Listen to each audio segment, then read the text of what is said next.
អញ្ញាធរស៊ីកាន់កាប់តំបន់ខឺសុនជំរុញឲ្យពលរដ្ឋរត់ភៀសខ្លួនចេញជាបន្ទាន់រហូតមកដល់ពេលនេះអាជ្ញាធរនៅតំបន់ខឺសុនលើកបន្ទប់ដោយរុស្ស៊ីបានជំរុញឲ្យប្រជាជនរស់នៅក្នុងតំបន់នេះត្រូវរត់ភៀសខ្លួនចេញជាបន្ទាន់ដោយសារពួកគេរំពឹងទុកពីការវាយប្រហាររលទៅមុខយ៉ាងលឿនពីកម្លាំងការពារទឹកដីរបស់អ៊ុយក្រែនទីភ្នាក់ងារសារព័ត៌មាន AFP បានចេញផ្សាយកាលពីថ្ងៃអាទិត្យទី23ខែតុលាថា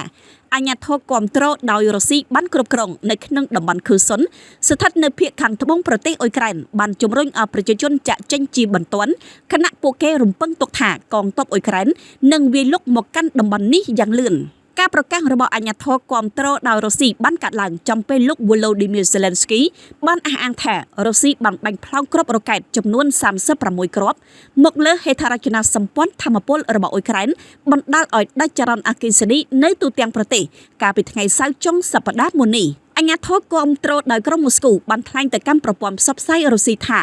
ដោយសារស្ថានភាពនៅលើសមរភូមិកំពុងតែប្រឈមមុខនឹងភាពតានតឹងខ្លាំងឡើងហើយការបាញ់ផ្លោងមកលើទីក្រុងកំពុងតែកើនខ្លាំងធ្វើឲ្យការគំរាមកំហែងពីការវាយប្រហារភេរវកម្មលើជនស៊ីវិលកាន់តែធ្ងន់ធ្ងរទៅ